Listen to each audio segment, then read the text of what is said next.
Good evening, everyone. Thanks so much for coming. Please stand for the pledge, and if you like, remain standing for the invocation.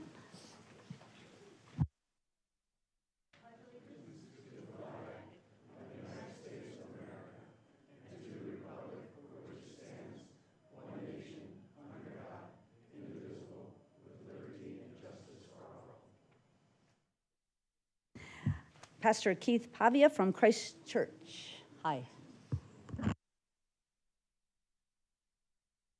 Thank you, Mr. Mayor, and everyone on the council. Bow your heads. Dear God, we come here today just to give you this meeting and help us to keep integrity at the forefront, to just work together to have peace and joy and love as we help this town grow and be the best it can be. We thank you. We ask all this in Jesus' name. Amen.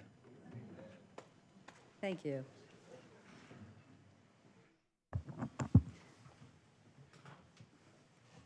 I have Angela here as our clerk. Could we have the roll call, please? Mayor Dickey. Here. Vice Mayor Grzybowski. Present. Councilmembers Friedel. Present. Councilmember McMahon. Present. Councilmember Calavianakis. Present. Councilmember Toth. Present. Councilmember Skilkhorn. Here. Anyone wishing to address the council regarding items listed on the agenda or under call to the public should fill out a request to comment card located in the back of the council chambers and hand it to the town clerk prior to consideration of that agenda item. When your name is called, please approach the podium, speak into the microphone, and state your name for the public record. Please limit your comments to 3 minutes. It is the policy of the mayor and council to not comment on items brought forth under call to the public. However, staff can be directed to report back to the council at a future date or to schedule items raised for a future council agenda. Thank you, Angela. Please note her words for tonight because we're going to be enforcing them and our rules of procedure with little to no flexibility for the time being. This isn't the way I usually would proceed with things or really needed to in the past. I've always like people to finish their sentences and such, but and welcome conversation and encourage input. But our meetings have become habitually long, untenable as a means to do business in a reasonable way. So for the good of the public interest, we'll be doing that. Council and staff and guests and those with items that are before us and our community at large expect professionalism and respect from us and from each other. Therefore, as described by our attorney and our rules of procedure, as previously announced, the town clerk will not accept comment cards for calls to the public or for an agenda item once that item has been announced and speakers are limited to the 3 minutes. We'll be enforcing the basic procedure that all present in the chamber speak through the chair and be recognized. If the speaker is not recognized, they could be called out of order. I'm not going to be automatically recognizing points of personal privilege. Points of personal privilege are not prescribed for in our rules of procedure and in any event are within the discretion of the chair of a meeting to grant. Further, I will not be having requests to explain the vote because there is ample opportunity to discuss all items and explain our reasoning before we take the roll call. Also, as stated at a recent meeting, reports from the council are reserved for providing an update on activities performed in our official capacities. It's not an appropriate time to express opinions or provide extra information. And the reason for that, of course, is, and also during the call to the public, has to do with open meeting law. So back and forth with the public is not allowed. While we can respond to direct criticism and, again, ask staff to look for other items and put them on a future agenda, we are restricted by open meeting laws that make it impossible to have debates or one-sided comments. Since the topic is not on an agenda, the public wouldn't be afforded the opportunity to participate, and that's a violation of state law. I've been informed by legal counsel of the options we have to maintain professional conduct and decorum, which includes, the gavel as usual, but also can include recessing and adjourning meetings. I'm reluctant to do any of those things. I never want to. I don't want to use the gavel. So I'm asking for your help in this and asking for your consideration. And with that, I will ask our manager, Rachel Goodwin, for her announcements or activities to report from the last couple weeks and anything coming up.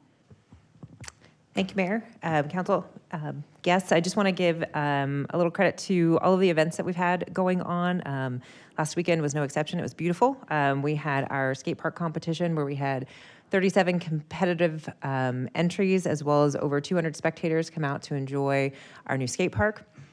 We also welcomed the delayed but no less wonderful Concourse in the Hills, where we had 1,000 cars and about 5 helicopters on site. Again, really well attended. This weekend is the fair, so a reminder to our locals to come out and join us for the fair. There will be road closures in effect, so plan for that. And then lastly, just a reminder that our community center will serve as a ballot drop-off station only starting Monday, and it'll run Monday through Friday next week. That's what I have. Thank you. Hi, Mayor. I attended the Fountain Hills Republican Club's Candidate Forum on Saturday. What an awesome opportunity to hear from some of our candidates running for office this year.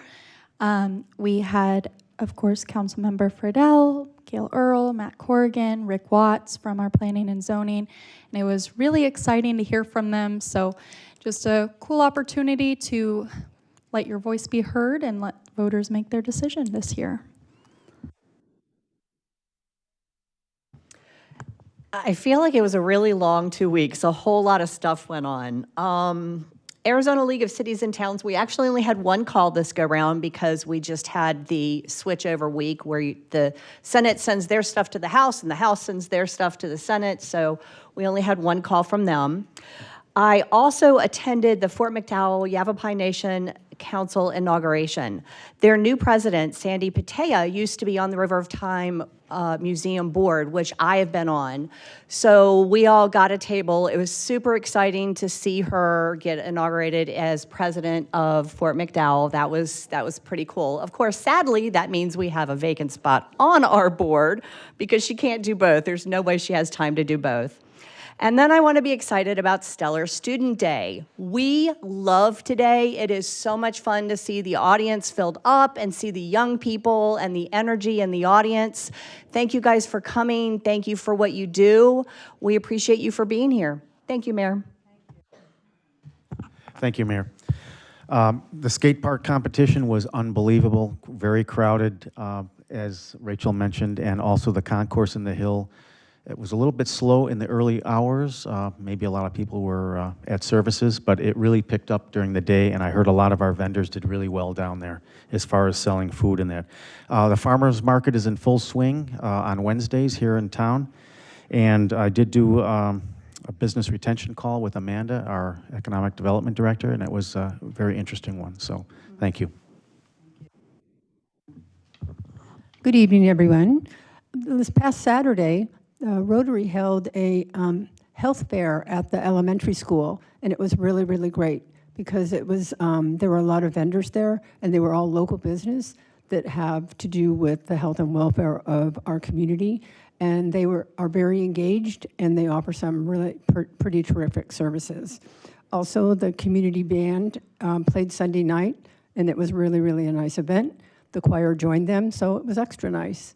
And I also attended the grand opening of the Phoenix Mesa Gateway Airport. There's a whole new addition on it, and it just opened today, and there'll be more and more flights out of there, so it's going to be very, very convenient for the people in that area. So thank you. Thank you. Councilwoman? Thank you, Ms. Mayor, and good evening, everybody. And again, once again, thank you for coming. Thank you for viewing us on Cox Channel 11, for live streaming on YouTube, and for, of course, being here tonight.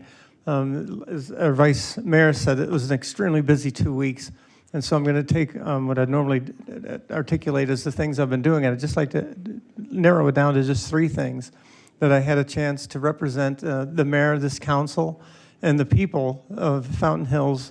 The first one was, again, with the Vice Mayor. We went to the 2024 inaugural of the tribe, the Fort McDowell Yavapai Nation. They swore in that night Gerald Doka as a council member, Ernestine Kill as a treasurer, and Sandra Patea as the president-elect. It was just a beautiful ceremony at the Weekapaw. For 450 people in attendance. And it's just harkened back to ancestral rituals, respect for past leaders, cultural traditions, and folklore traditions. It was an amazing thing to attend and to be there. They had food and drink afterwards, refreshments, and I was just so proud that we could both be there to represent the town and to welcome them as their new leaders. The second thing that I did that I'd like to share is I did represent the town of Fountain Hills, the mayor and its people at the City of Chandler State of the City address, and that was a wonderful thing. We have quite a commitment with the City of Chandler. And when the state gave her State of the Town speech, Governor Hartke was there. When last week with the MLK address, several of their council members were there. And so we've got kind of a special relationship with our friends in Chandler. I was so proud to be there. Just to let you know what they cherish in Chandler, if you go on their website, they're committed to commitment, communication, diversity, innovation, integrity, personal responsibility, respect, and teamwork. And that shows in every one of their town council meetings. And so that was a wonderful thing to go to. Lastly, I was fortunate enough, this was at the Grand Canyon University on Sunday night, and it was not in our town, a night of hope. That was just a beautiful event. It was actually in the main basketball arena that was filled with thousands of people, with 50 members of the clergy, with law enforcement, and with dignitaries and council members, mayors, senators, state senators, and representatives from all over the state. As you recall, last month, the mayor read a proclamation, and so we were one of the new cities to say not in our town when it comes to trafficking. It's called the Night of Hope. NIOC is a community-centered coalition against human sex and labor trafficking. It unites local, state, federal, and law enforcement agents, legislatures, city officials, frontline organizations, schools, faith communities to educate and equip the public in the fight against human trafficking. Human trafficking of young girls and boys is beyond illegal. It is pure evil. This is modern-day slavery, and it's happening on our watch. These young people, in many cases, have given up hope. They wonder, does anybody remember me? Does anybody even know I'm here? It's up to me, it's up to you, it's up to this council, it's up to our state and local law enforcement, our churches, and our advocacy groups to care and to rescue these children that are being held hostage against their will. Human trafficking will not be tolerated, not in our city. Just one more thing where you can help. If you're looking at a car next to you, or you're at a mall, or you're at a bus station, or a train station, the universal sign for distress, put the thumb here, and the child will go like this. When they do that they're not waving at you, they're saying, I'm in trouble, and I need somebody to rescue me. And so please keep that in mind, because we're all the solution to this. We can't let this happen on our watch. And so that's all I have to say tonight. Thank you very much for listening. As you can see, I'm very passionate about this, because this is happening not hundreds of years ago, but it's happening today, and it's got to stop. Thank you, Madam Mayor. Good evening, Fountain Hills. Good evening, students. Good evening, parents. And how can I not talk about the Fountain Hills Concourse that was Sunday? What a success it was, what a crowd we had, how many amazing vehicles were there. But also, there were times that there were a bit of traffic, but it seemed like we alleviated that traffic very quickly. There were people parked like a block away from my house.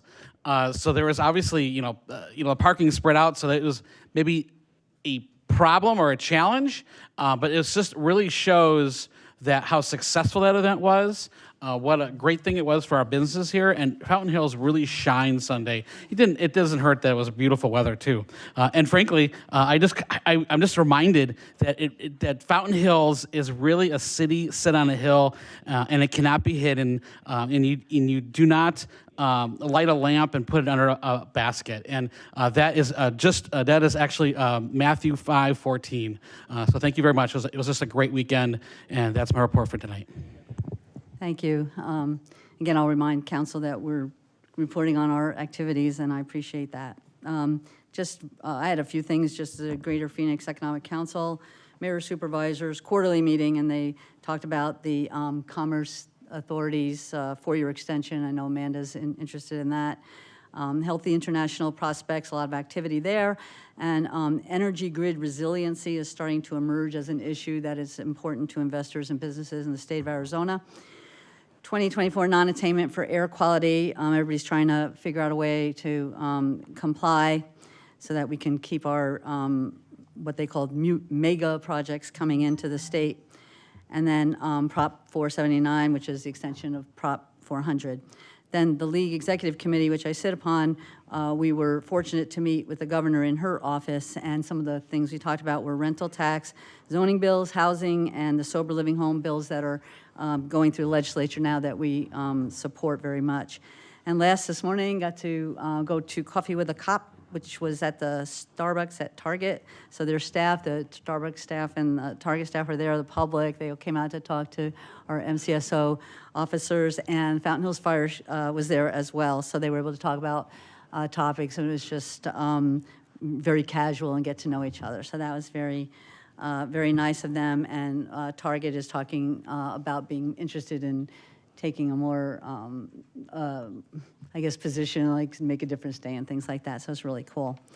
The next item that we do, so bear with me because I have a lot of proclamations and things going on here, but first, we've got our stellar students. So the way we do this, kids, is I'll read your name, I'll say what your teachers said about you, and then Angela, who's doing double or triple duty tonight, is going to come down, and she'll give you the certificates, and then we'll all take a picture together. And then while I'm down there, I'm going to be giving a couple of recognitions as well. So as always, today we only have one from Little Falcons Preschool, and it's Sailor Gruzecki. Is Sailor here? I see some movement. There we go. Hi, Sailor.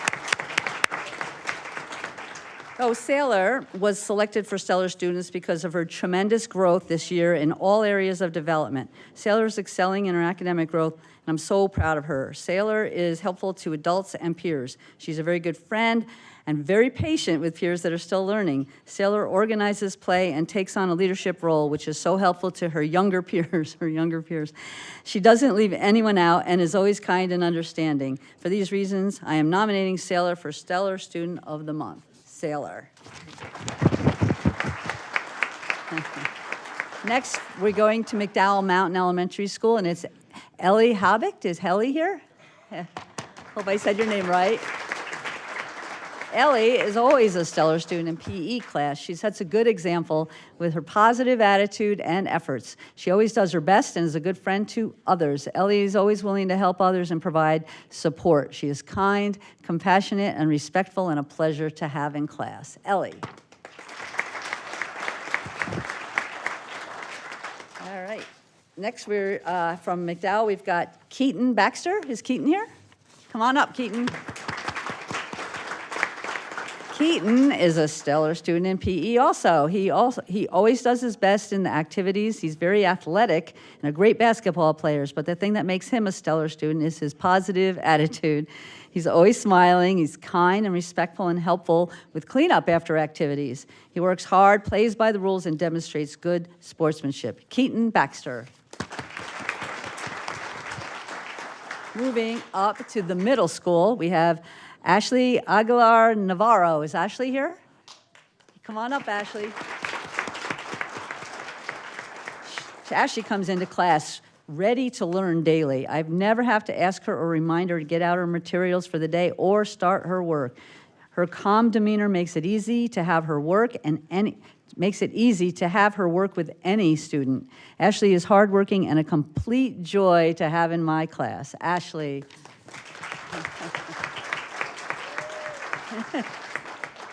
Also from the middle school, we have Evan Williamson.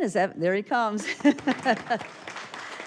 Evan is a very hardworking student. He comes to class happy and ready to learn.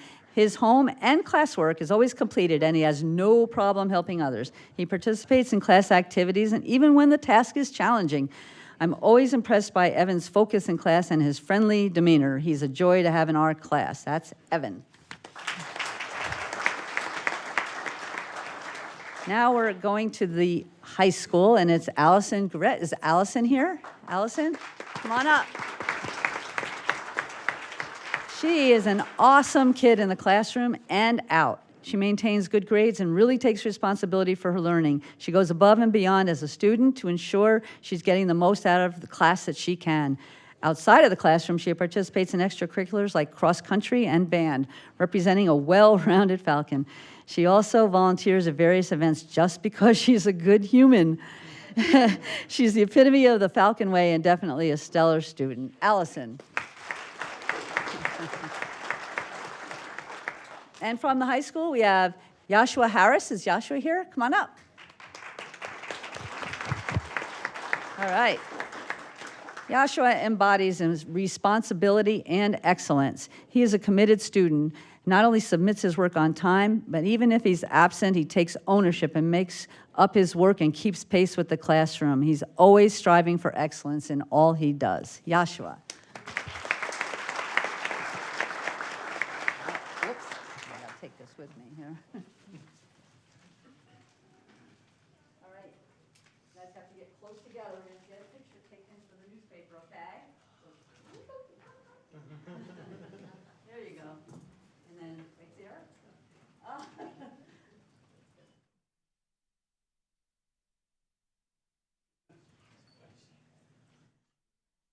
Thumbs up. All right, you guys, thank you so much.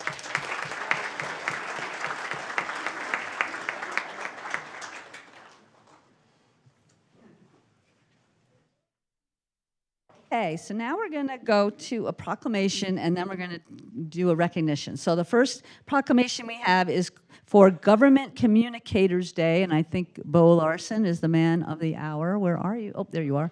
So I'm used to looking at you out there. Okay.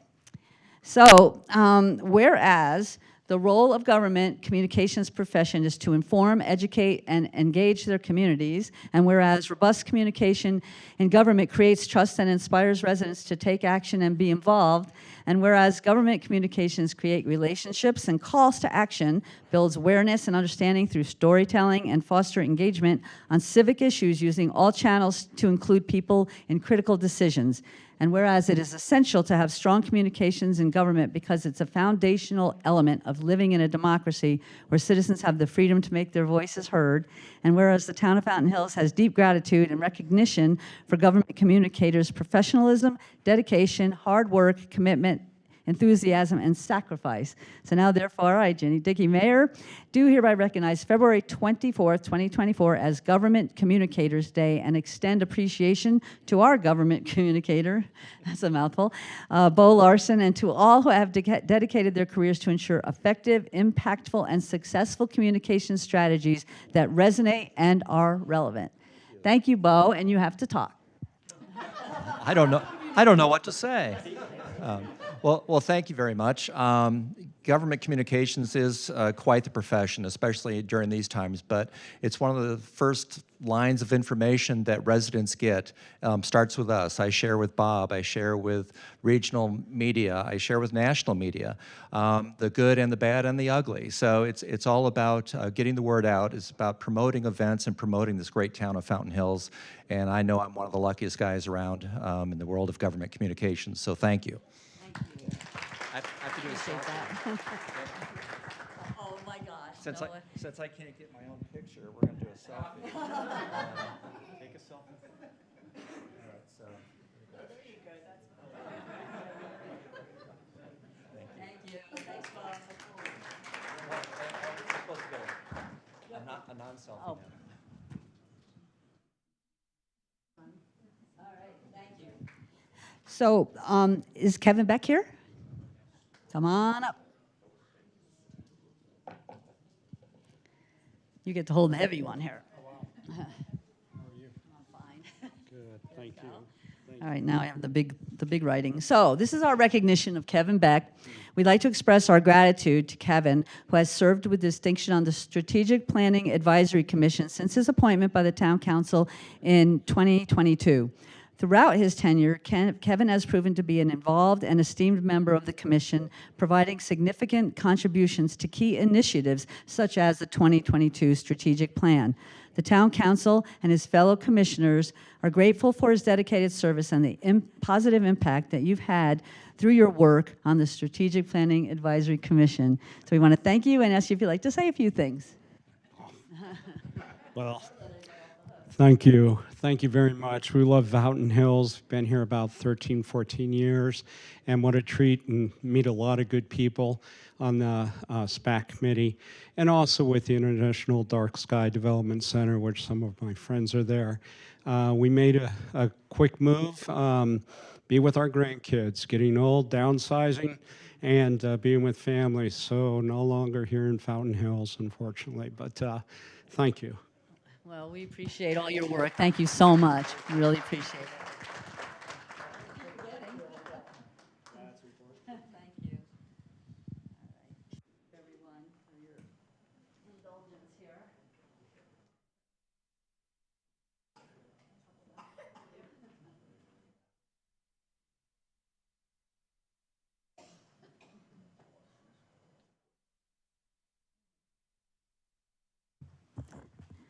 All right, thank you, everyone. We have no presentations tonight, so we go straight to call to the public.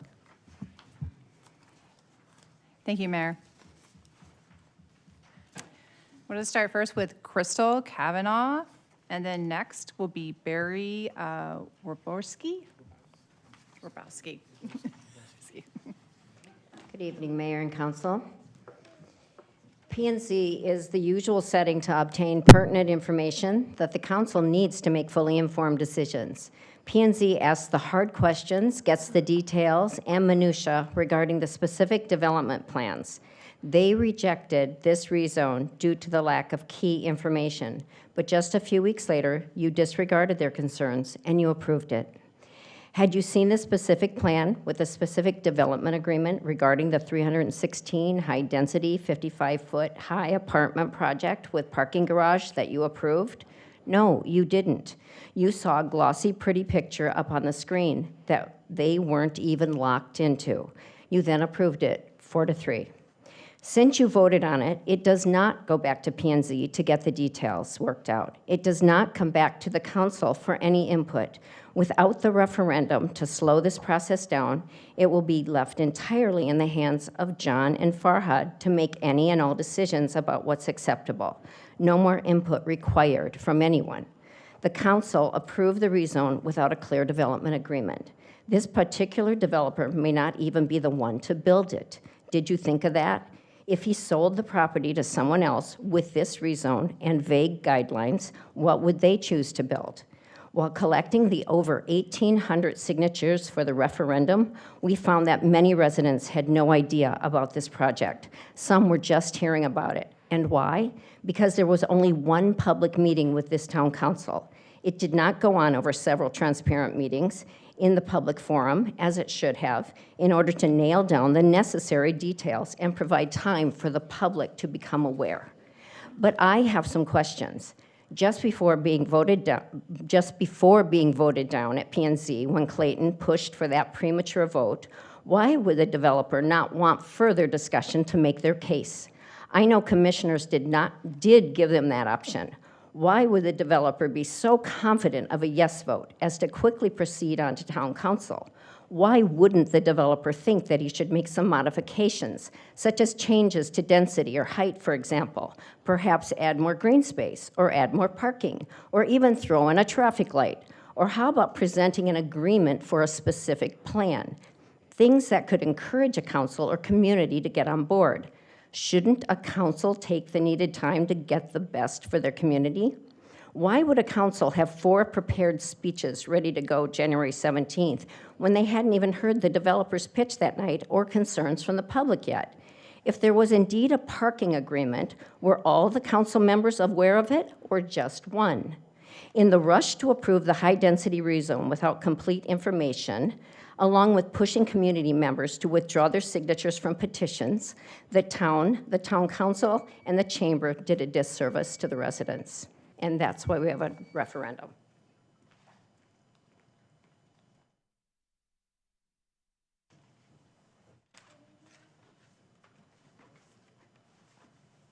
I'm Barry Woborski. I live here too.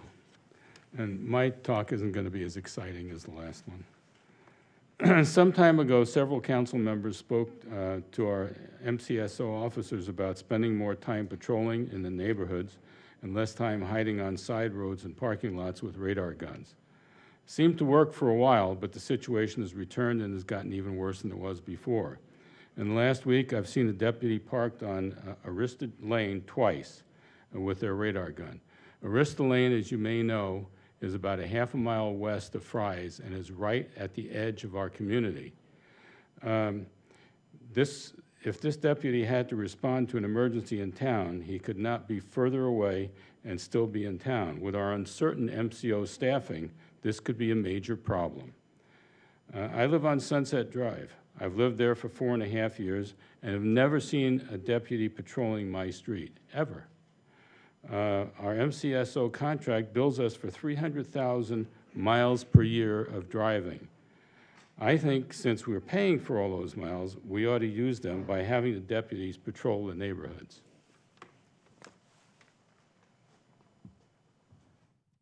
Next, we have Henry Mail.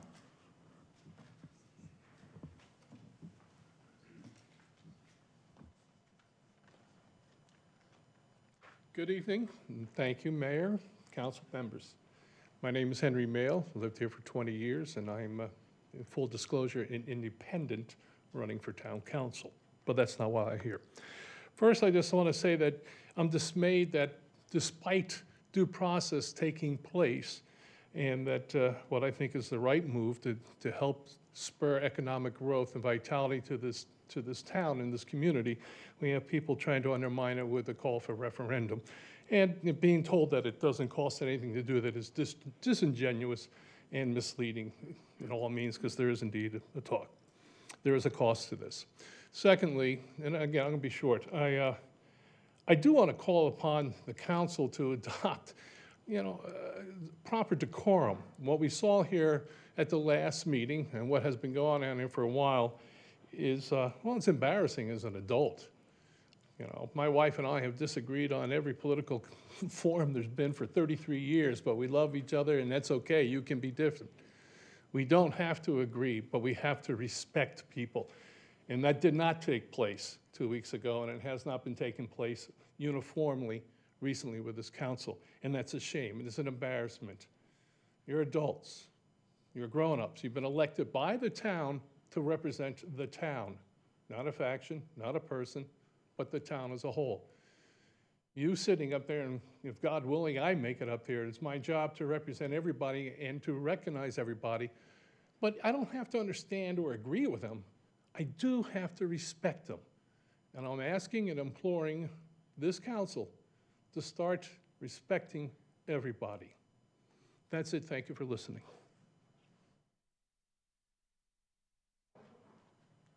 Next, we have Ben Loraby, and then after him will be Matthew Corrigan.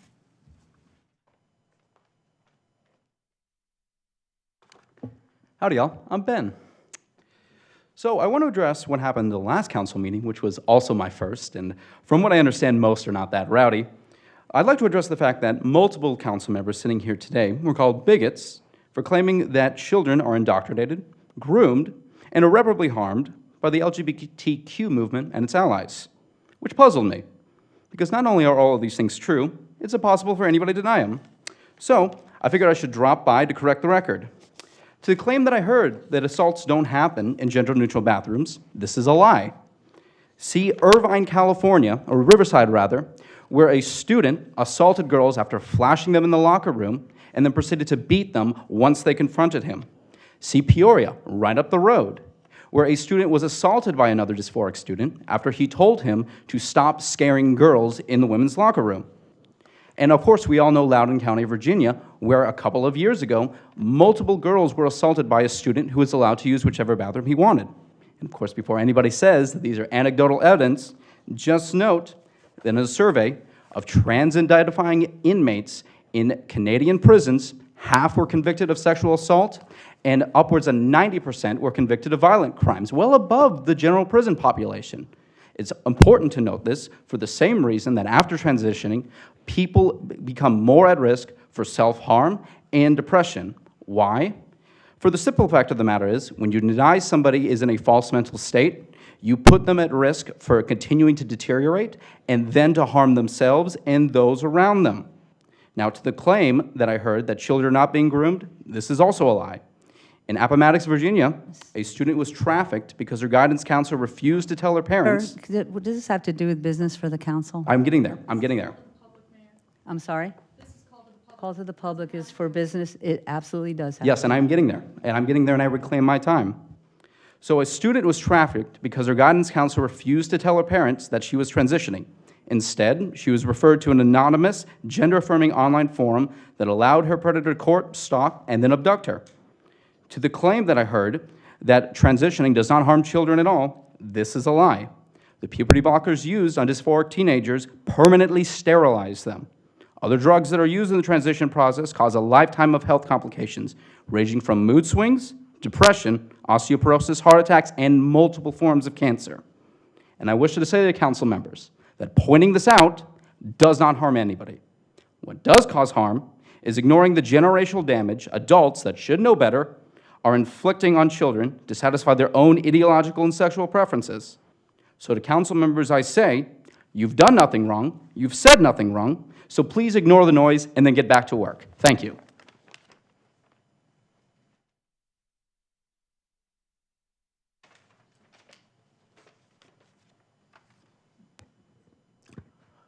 Good evening, Mayor, council members.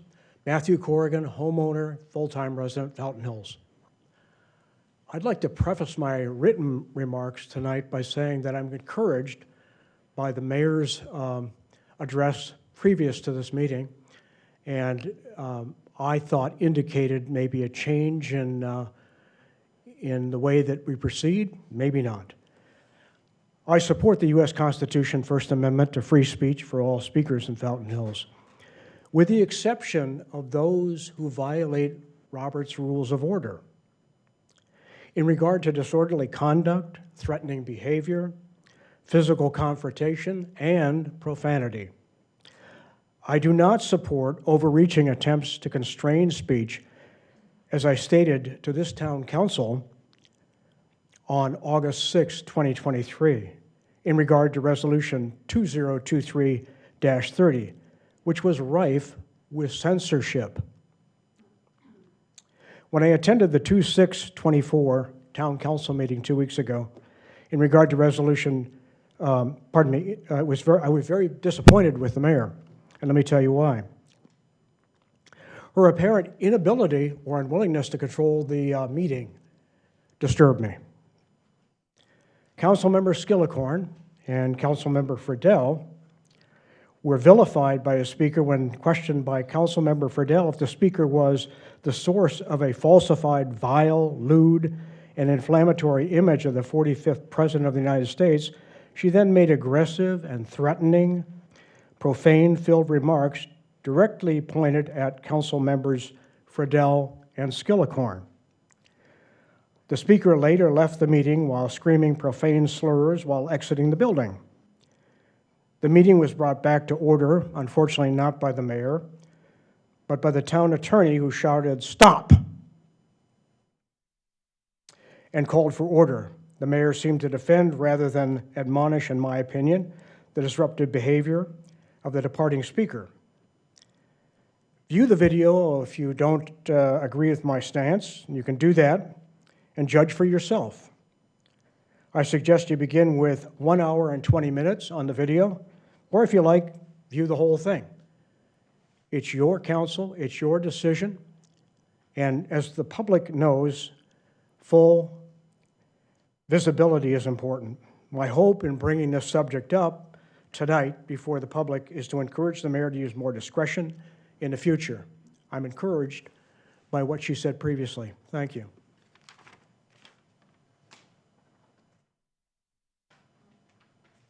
Okay, thank you. Obviously, the comments are people's opinions, and we'll just leave it at that. Our next item is our consent agenda. Can I get a motion, please? Move to approve. Second. I'd like Yes, to actually, Councilwoman? I'd like to pull 8C off the consent agenda and put on the regular agenda, Ms. Mayor. Okay, so let's just say we have a motion to approve the consent agenda of A and B, right? Okay. Please, roll call, please. Councilmember Toth, Aye. Councilmember Friedel, Aye.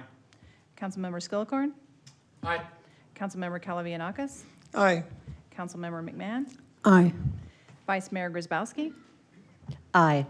Mayor Dickey. Aye, thank you.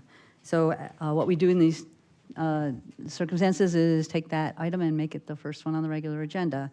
So that would be approval of a lease agreement between the town and AMR, Ambulance Services. And if you have questions, you want to have Dave come up or the chief? Can I just address the council and then Oh, possibly sure. we can go in that direction? Yep. Okay, thank you. And thank you for pulling this off the consent agenda. This is for housing the AMR ambulance crew and our fire stations. The AMR is proposed will pay the town $31,500 for the first year for their entire crew to use our facilities.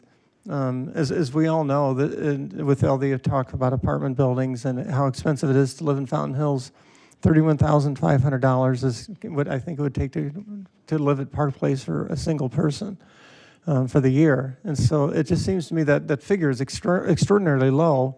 And we took fire in-house, which is not profitable, but the ambulance services are extremely profitable for the ambulance provider. For them to only be compensating us for them to be staying in our fire stations, that token amount, I find kind of offensive. The second thing is then there will be a 3% increase for the term of the lease. The lease is for 1 5-year term and for 2 2-year renewals. As we all know, if you're keeping track of Fountain Hills current events, last year we passed a 7% cost of living adjustment to our staff because of the extraordinary expenses that people have been paying recently. And we've thought that was fair. I wish it could have actually been more. For AMR to be capped at 3% per year, that does not take the cost of living into effect. I wonder if the cost of living for this type of thing is 7 or 8 or 9%. We don't know how the future is going to roll. We don't know if there's going to be a recession next year, which I heard there might be. And so again, to say that to put a cap of 3 and not to acknowledge that that number should be based on reality, what's on the ground, what should be the cost of living be to increase that, I'm just a little uncomfortable with that. I did bring this to the attention of our town manager. And I told her I'd be pulling this off tonight. So at this point, you know what my concerns are. And if the Chief Ott or somebody would like to address my concerns, I would really appreciate it. Thank you. Chief, would you come up? I'd like, if you'd like to respond, and then I have a couple questions if you don't cover that. Good evening, Mayor and Council. We are 52 days strong as Fountain Hills Fire Department. I am not a rental lease expert. I will tell you that the amount in the original lease was based on what AMR had been paying at the Fry Center.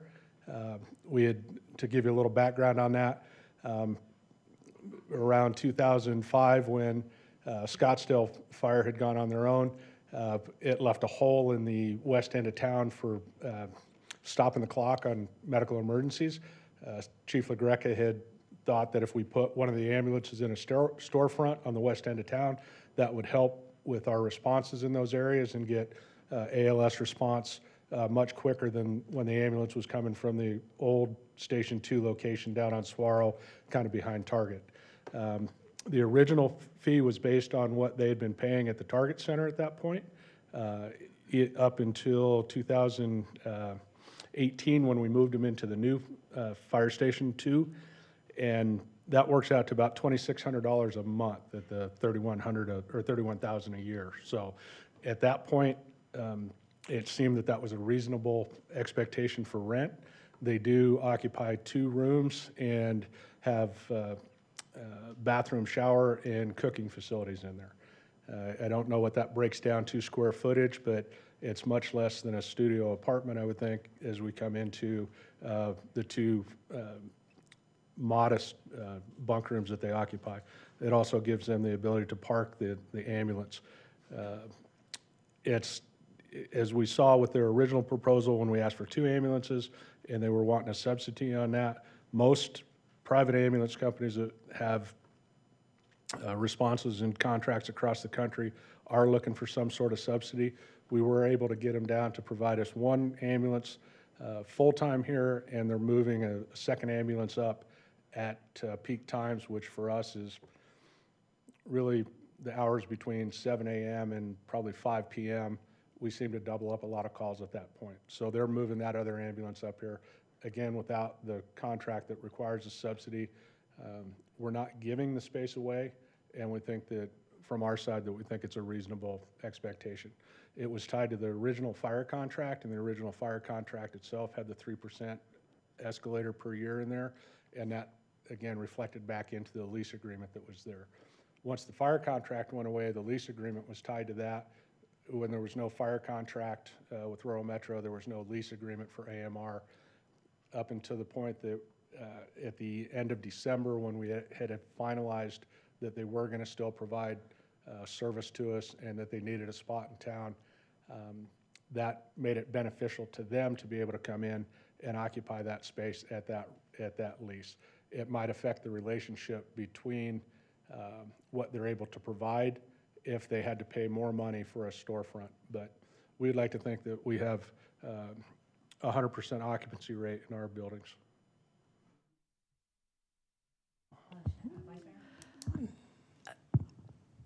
This isn't a question, this is actually a comment. Generally speaking, commercial rent is less expensive than residential rent. If you take that 31.5 and divide it by 12, you come up with 26.25.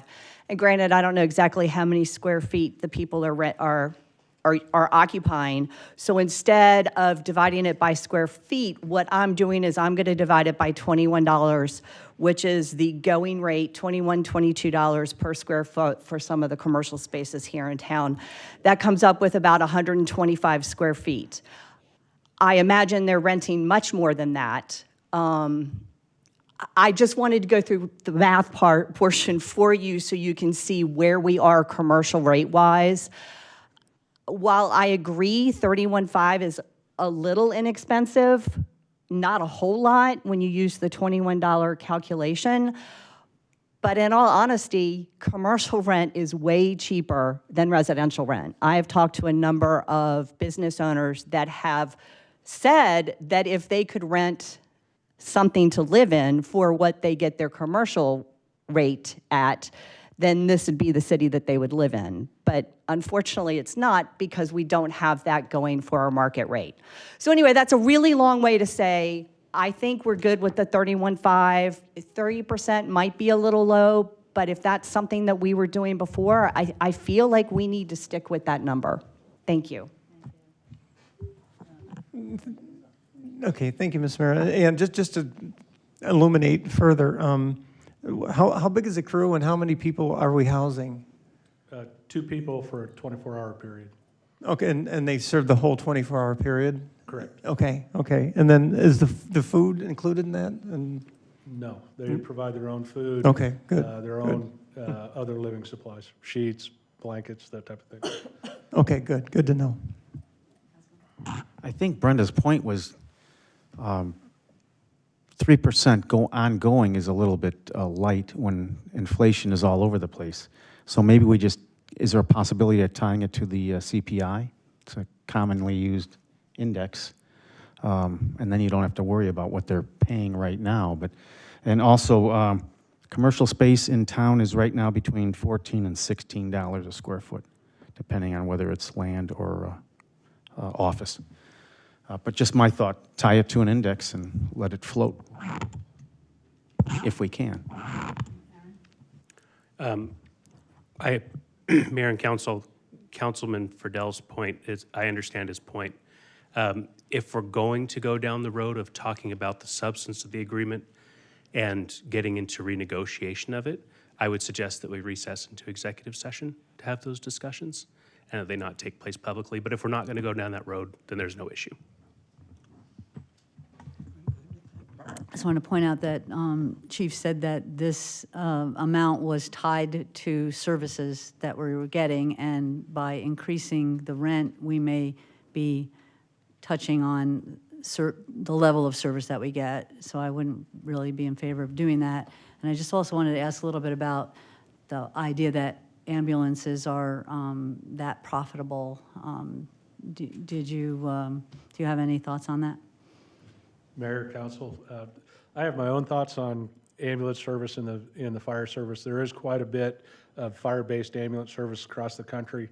A lot of it is done for convenience and control.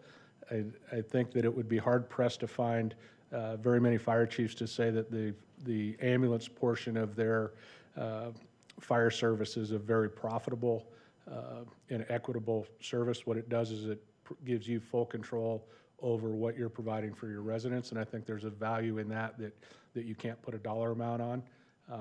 As we're moving forward and as we move to the point of where we're going on our own, we are looking at the possibility of applying for a CON, which is the first part of being able to have an ambulance service. And luckily for us, as many things in the fire service, it's not a new model that we'd be looking at, but we will be looking at that. I'd like to get about 90 days under our belt first moving forward with our department before we start looking at the other options there. Our neighboring departments are all moving towards that fire service ambulance provider, and it creates some challenges. Finding paramedics these days is a challenge. And do you do it as a civilian side or a fire-based side, a sworn side? Those are options that we'll take a look at and see if that ends up being the way that we want to proceed with the ambulance service in town. That would put it fully back under our control. But I think there's some challenges in there as well. We don't necessarily have a billing mechanism set up. We would need to kind of look at a third-party billing, and ambulance billing is tricky when you get into insurances and proper coding and all of those things. But it's something that we'll take a look at and see if that will be a benefit to us moving forward. Thank you, Mr. Mayor. Just to be clear, Aaron, if we did a motion to approve the lease agreement, but with the cost of living index in place of the 3%, would that require an executive session? No, it wouldn't require an executive session. If there were further discussion about other substantive points, that's fine. We could do that, but if that's the direction, I would advise the council that you wouldn't be able to, obviously you could approve with that caveat. We'd have to take it back to the contractor to determine whether that's an acceptable change. And if it's not, we have to come back and talk again. Okay, thank you. Yeah. And then if you do proceed with the COM, what kind of time period would we be talking about to know if that was going to be practical, usable, and if we've got the logistics, the billing capability to see if that would be done? Because if it's temporary that we live with the 3% for a year or two, I don't think it's a big deal. But if it's going to be many years, it could be a lot of money. Mayor, council member, the CON process itself can take anywhere from 6 months to a year to get that part of it in. I think that we would also need to come back. We would have capital purchases for ambulances and increased personnel. So that's going to be a couple of year process through there. We did have the 3% increaser at both stations when we had ambulance companies or ambulances at both stations. So we'll take whatever direction you give us. Chief, how many firefighters now are paramedics that we have on our staff? We have 2 that are in the final stage of testing, which will give us 20 out of our 30. We also have a grant opportunity to send possibly 2 more, which would give us 22 out of the 30 field personnel as paramedics. And that is probably the highest average at any department in the area. I was going to say that's outstanding. Thank you. I guess this time I'd like to just make a motion to table this lease agreement to the March 19th town council meeting, where maybe our manager and our attorney could take this up and see if we have any options available. I'd like to put that as a motion. Second. Although, please a roll call for tabling. Councilmember Skillicorn? Yes. Councilmember Calavianakis? Yes. Councilmember McMahon? No. Councilmember Toth? Yes. Councilmember Friedel? Yes. Vice Mayor Grzybowski? Nay. Mayor Dickey? No.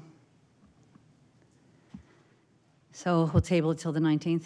Does this have ramifications to you? Well, I guess I can't talk about it, so. Mayor, Council, I just have one question if I can.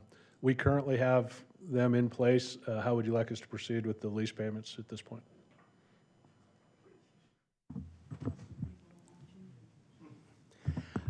Well, Mayor and Council, if some unsolicited advice, I think that the arrangement should just continue and maintain the status quo until, if that's possible, operationally, until the item comes back.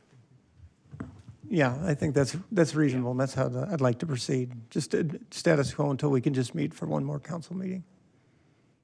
Okay, thank you. I'll relay that to the AMR. Thank you.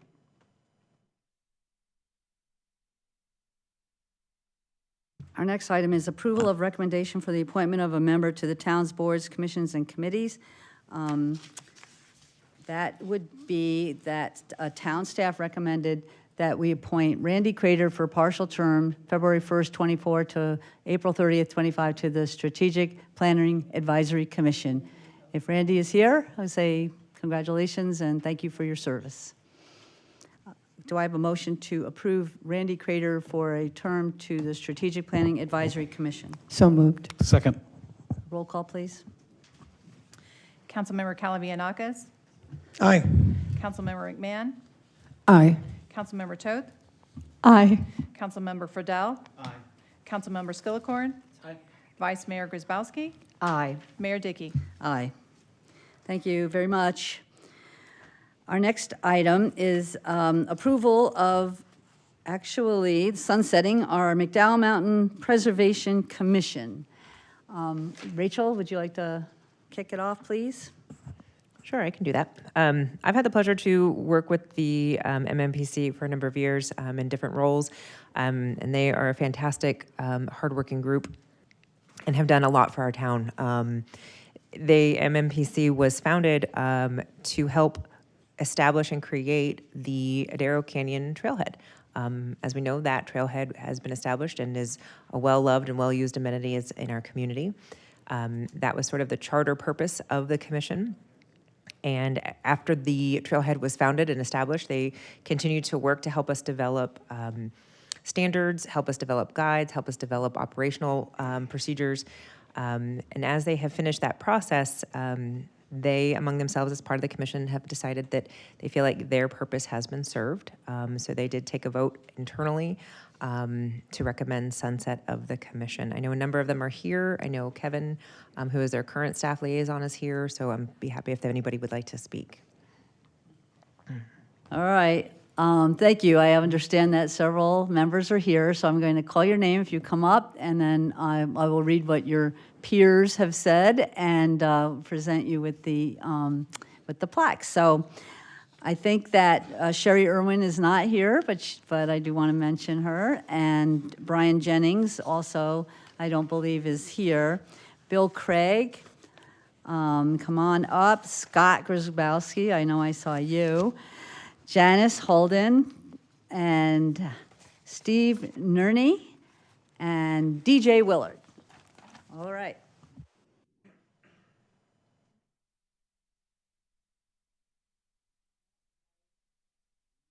You guys did it on purpose, right? We did. All right, so DJ. Steve. Thank you.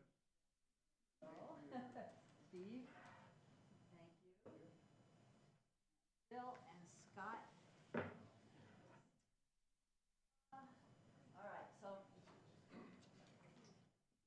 A couple of folks that aren't here, so I'm going to read about them so they don't get shortchanged, and then we'll hit you guys and you can say a few words. First is Sherry Irwin. She's served on the commission since April of 2022. Her dedication and newer perspective of the preserve brought many great ideas to the commission in the town of Fountain Hills. Her many hours of volunteer service are sincerely appreciated by staff, council, and her fellow commissioners. And also, Brian Jennings, we'd like to recognize him. He's been on the commission since May of 2021. His dedication, his work group efforts, and support to the commission and the town of Fountain Hills have been evident in his many hours of volunteer service and sincerely appreciated by staff, council, and fellow commissioners. So, hold on one second here, because I think Janice is not here either. So let me find her paper. Yeah, I thought she was, but okay. So tonight we would like to recognize Janice Holden, who has served on McDowell Mountain Preservation Commission since January 2020. Her dedication, her attention to detail with the trail master plan, and support to the commission and the town of Fountain Hills have been evident. Also, many hours of volunteer service, and she is as well sincerely appreciated by staff, council, and her fellow commissioners. Okay, you guys. So I'll do it all, and then you guys can take turns touting all your wonderful work, which is just an amazing accomplishment, and we can't thank you enough. We'll start with Bill Craig, who has served on the Preservation Commission since 2012. Your dedication, your trail design, your vision of the preserve, and support to the commission have been evident by so many hours of volunteer service as a trail designer. You're a trailblazer, a visionary of the preserve, and you're sincerely appreciated by staff, council, and commission. Next, we have Scott. I think there was a little extra in here. Tonight, we will, you'll know what I mean. You will recognize Scott Krasbowski, who has served on the McDowell Mountain Preservation Commission since February of 2019. His willingness to be chair, dedication, and support to the commission and the town of Fountain Hills have been evident in his many hours of volunteer service as a muscle-toting, rock-moving trailblazer. And you are sincerely appreciated by the staff, the council, and your fellow commissioners. Thought maybe they had that mixed up with Janice, but no, they meant you. Steve. Tonight, we'd like to recognize Steve Nerney, who has served on the commission since May of 2021. His dedication, creating the trail naming survey, and the mountain bikers' vision and support of the commission has been so evident, and you were vice chair and had many hours of volunteer service, and you are sincerely appreciated by staff, council, and your fellow commissioners. And DJ, we would like to recognize you. You've served on the commission since November of 2020. Your dedication, participation in trail difficulty rating guide development, and support of the commission and the town of Fountain Hills has been evident with your many hours as a trailblazer, and you are sincerely appreciated by staff, council, and fellow commissioners. I love the way they pointed out the different contributions that each of you made to this tremendous effort. It's just unbelievable. So if you guys like to say a few words as you go into the sunset, we'll start with you, Scott. Sure. I mean, first of all, thank you. It's been an honor to be on the commission and have such an impact to our trails. And I do have to give a shout out to old Bill Myers. I know he's been recognized in the past, but he's the original chair, and he really worked extremely hard to get the ACT, or Darrow Canyon Trailhead, built. So again, I just want to thank you and everybody in the town for letting us do our job. My complete thanks to mayor and council. It's been a pleasure to be able to do something I enjoy. Thank you. I echo all that. Thank you all. The town is just so fortunate to have such a treasure right in our backyard, and it's just been really an honor to continue to preserve it, have a part in it. I want to call out Rachel and Kevin and Bill as far as really making this commission a success and getting a lot done and being productive and contributing to the town and in the preserve in terms of having a pristine place to enjoy nature. So thanks to all of you. Thank you so much. We got to get a picture taken. I did want to ask you guys how you managed to make it snow that one time up there.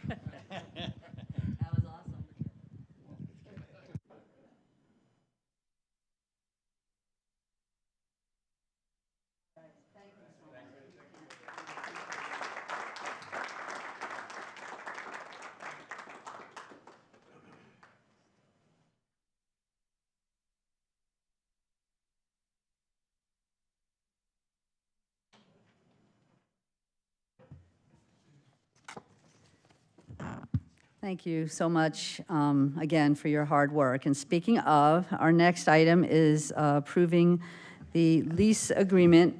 Mayor, I'm sorry to interrupt you. I think we actually need to take action to formally sunset. Oh, see, I don't even want to do it, so.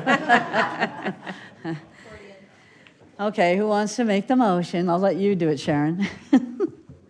I move to approve Resolution 2024-06 and Ordinance 24-07 to sunset the MMPC. Thank you. Roll call, please. Are you sure? Councilmember McMahon. Aye. Councilmember Toth. Aye. Councilmember Friedel. Aye. Councilmember Skillicorn. Aye. Councilmember Calavianakis. Aye. Vice Mayor Grzybowski. Aye. Mayor Dickey. Aye. And thank you again so much. So now we're ready to move on to our International Dark Sky Discovery Center lease. Rachel or Aaron? Aaron. Sure. Thank you, Mayor, Council.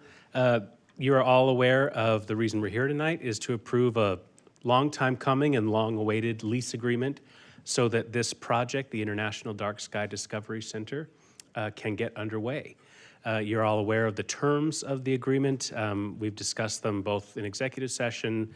You've seen draft copies of the lease. Now a final copy of that for your consideration and approval is attached to the agenda tonight. Staff is excited about the potential opportunities that this presents, and I know that the applicant, or rather the proposed lessee, is here tonight to talk to us, and I imagine that Joe or Jeff or somebody is going to have a presentation. So with that, I'll turn the time over to them.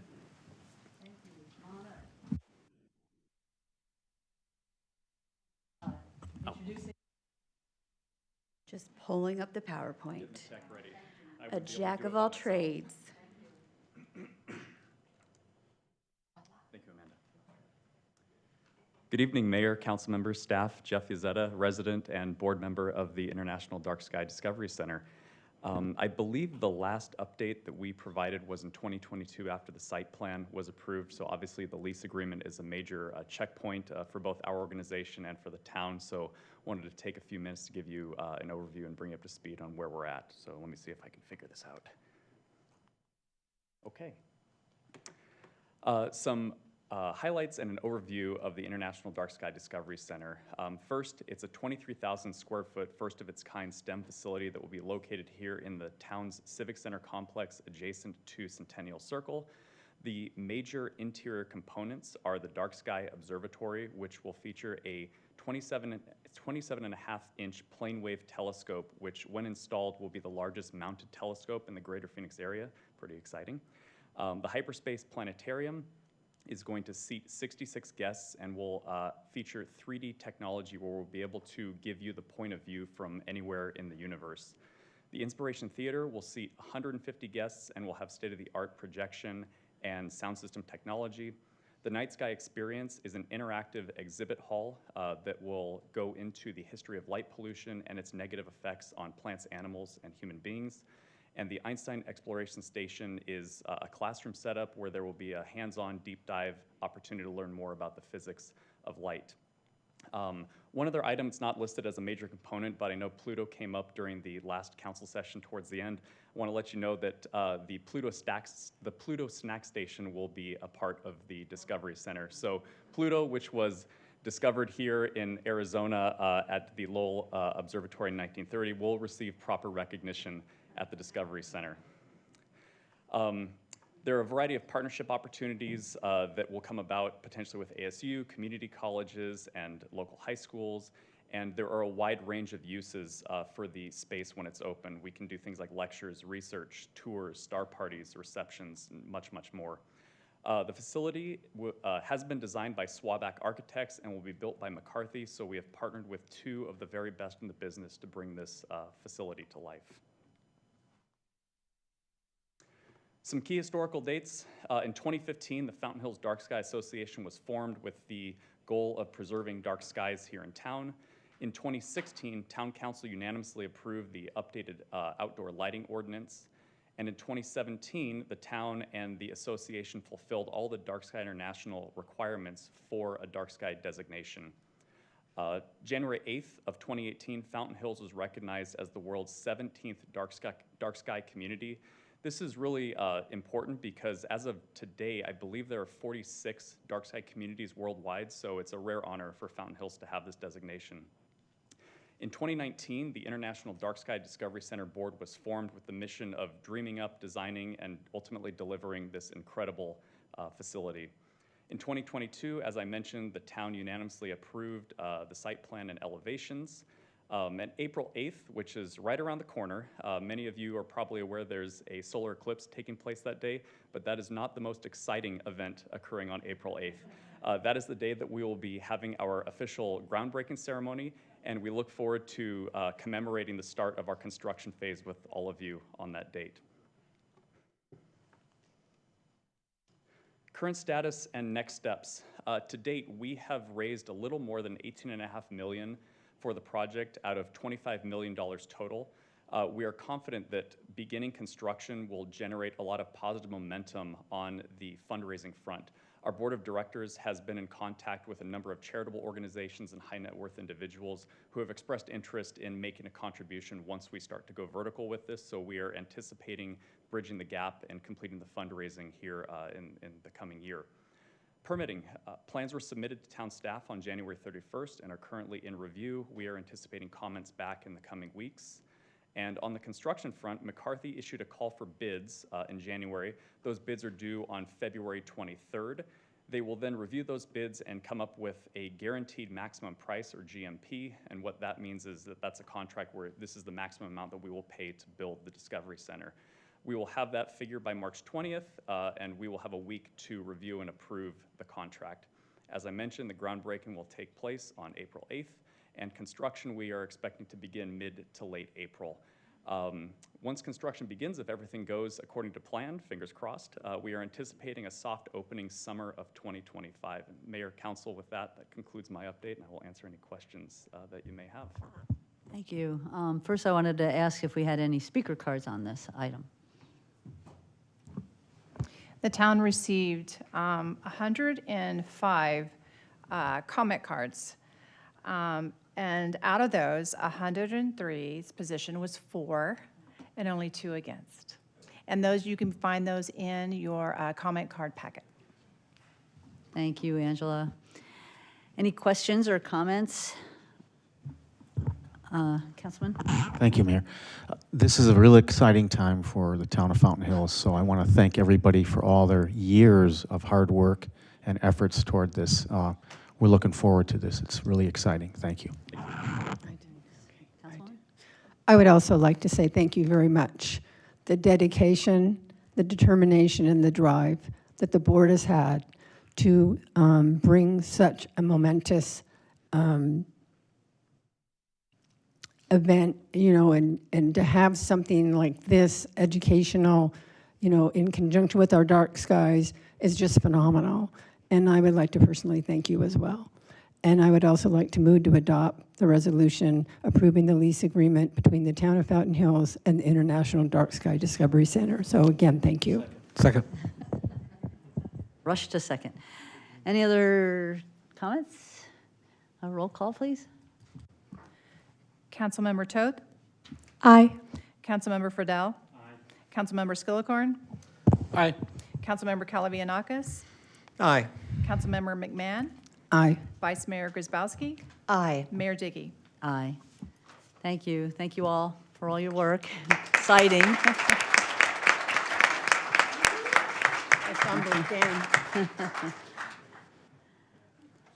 Our last action item is our discussion about our legislative bulletin. I sent you all the summaries because they, as Sharon mentioned, they didn't have a meeting, and pretty much it's all the same bills going back and forth. So I don't know if anybody had anything to add that they wanted us to do, or just status quo for now.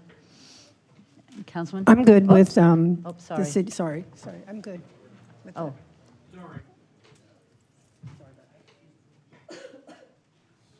Alan, did you want to? No, okay. Okay, thank you. Our last item then is our council discussion, direction, town manager. Anything that was asked for us to look into? I don't think so. Hannah? Sorry, Mayor, I waited till the end out of respect, but I guess I'm testing out our new policy on point of personal privilege. If I could get a second on that. I don't understand, sorry. We can't take action at this point on anything. It's a, question of personal privilege, which is allowed in section 6.6C, paragraph 2, item D in our rules of procedure. I guess I don't know what the question is, because I know we can't take action on anything that's not on the agenda. So. Yeah, so it's a question of privilege, which, according to Robert's Rules of Order, includes the rights of the members of the body, and I've received a second, so if we could vote on that motion. Well, we absolutely can't, because you can't take any action. Robert Rules of Order is not what we follow here. We follow our rules of procedure, so it's like state law, rules of procedure, parliamentary, and then Roberts. That's the order that we do follow. And regardless, the chair can entertain a point of personal privilege. It's at the chair's discretion. So we never have to do it. I can hear what your point is if you'd like, and then you can proceed. I appreciate that, Madam Mayor. It actually has to do with the email we received at 8:54 p.m. last night. In our council rules of procedure, which, as you state, is the primary source, right, secondary source, in section 6.6C, paragraph 2, it lists the motions that we can make as council members. Actually, it puts in the order of, I guess, hierarchy of the motions. The fourth item, item D, is question of privilege. And question of privilege being a term from Robert's Rules of Order, that's where I consulted to find the definition of that motion. Okay, but basically, Aaron, would you please let me know? It's still up to the chair whether they entertain points of personal privilege, correct? Well, actually, I received a second, so that would then go for a vote. No, well, it's up to the chair whether to entertain a motion. Right? Like, those are the motions that can be made. If the chair's not entertaining the motion, then we're not entertaining the motion. But I think the mayor made it pretty clear that she wasn't just going to automatically grant points of privilege. I think that was the language. But I think you would certainly entertain a question if it were raised. Am I wrong? Yeah, I said I wasn't automatically just going to, because I've been, reluctant to stop speaking or talking or input, but I think things have been a little bit contentious, so I want to hear what the point is before I would entertain it, but I still don't understand the motion part. How do we motion and vote on something that's not on the agenda? Well, we can do you can do a point of order, right, where it says if you say, hey, I have a point of personal privilege, and the mayor says, I'm not entertaining it. We've done that at least once before, right, where it says, well, I'd like to raise a point of order.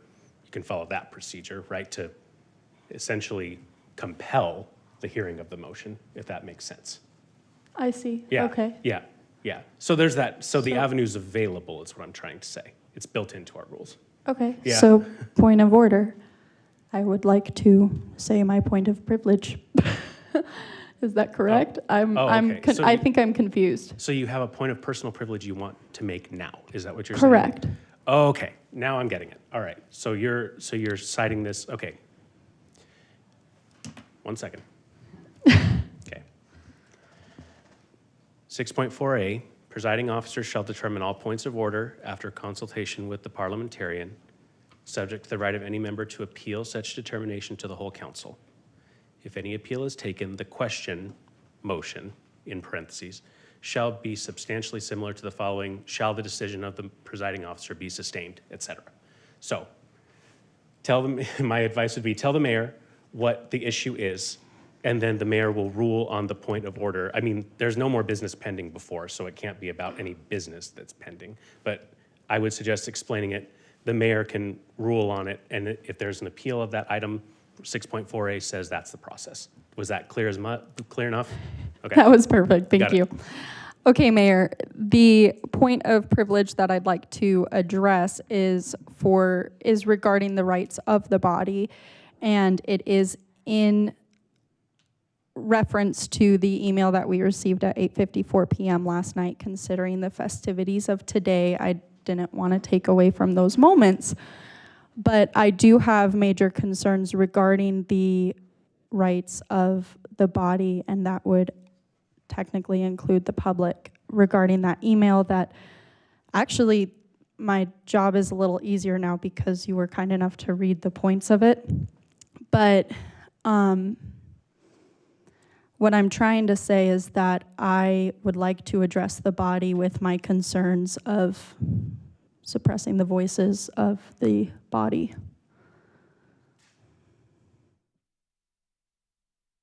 I guess I don't think I'm suppressing the voices. I'm exercising our rules of procedure more strictly than I have in the past. The activities are in our official capacity, so it's not supposed to be something that the public doesn't have the opportunity to respond to. So if during that time we say things that are not on the agenda, then they don't know that that was going to be discussed. So I don't want, I see Aaron, first of all, a point of order is different than a point of personal privilege. Right. So a point of order is like, it was my turn or whatever, and then you kind of rule on that. But a point of personal privilege never has to be entertained, does it? This is from what my understanding is. The whole idea of a point of personal privilege, which, by the way, they haven't come up that often, but the points of personal privilege are, hey, I'd like to address someone, there's a guest here tonight, right? Or it's too hot or cold in the room, or one of those types of things, but they can be taken further than that. And so I think the idea behind it was to say, not to say, point of personal privilege, can we take a bathroom break? I think we could all stand to use those every now and again.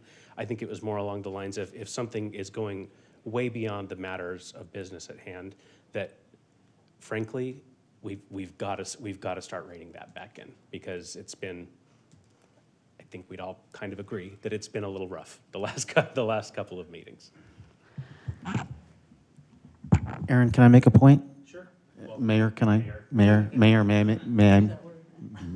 I make a point? I think reading that email, and correct me if I'm wrong, Hannah, is that it said that the mayor would not entertain any personal points of privilege without even knowing what the question was. So that was ambiguous to start with. Fair enough. Fair enough. And hopefully this is providing a little bit more clarity I think, and Mayor, if I'm speaking out of turn, please overrule me, you're the chair. But I really do, in the conversations that we've had, believe that that's the point, that if things are just going so far afield that we have to rein it back in, that's what we're talking about here.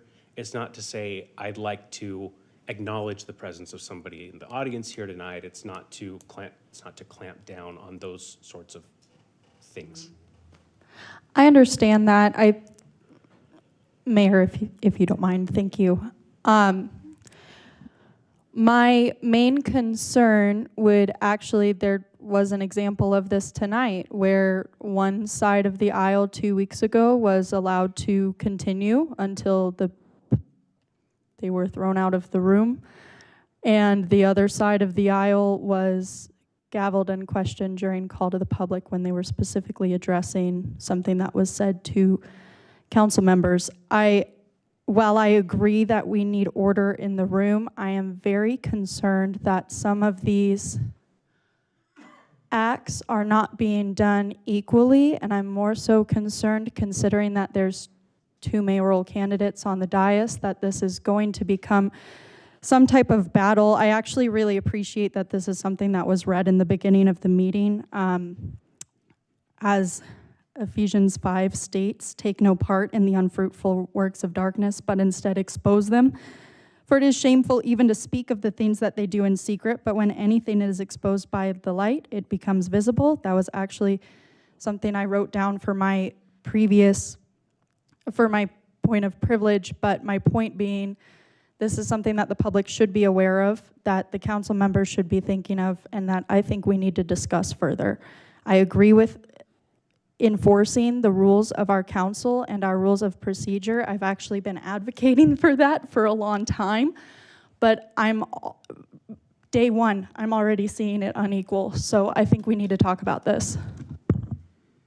Well, then this discussion is bringing to light the problem with this, is we're probably talking in an illegal way right now. This is not on an agenda. I don't know how we are allowed to go into this depth of discussion, Aaron, on something that's not on the agenda. I don't know either. I think Mayor and Council, oh, sorry, Brenda, did you have Thank you, Aaron. Yeah, I've done a great deal of exhaustive research on this. I think the town manager and Aaron knows on that. I think there is a solution to this, but I would encourage us to continue this into an executive session where we can discuss these laws, because it is state law, it is local custom, it is Robert's rules, and it's procedure at a glance. So there's many different buckets of information that we can dip into. And I think there's a way that we can all be happy if we could talk about it candidly with our attorney and come up with a reasonable solution. If that's a motion, I'll second it. If it's at least the concurrence of the council as a whole, or 3 council members, right, to say, I would like to see that as a future item, that's I assume what you're getting at, right, Councilwoman? Yes.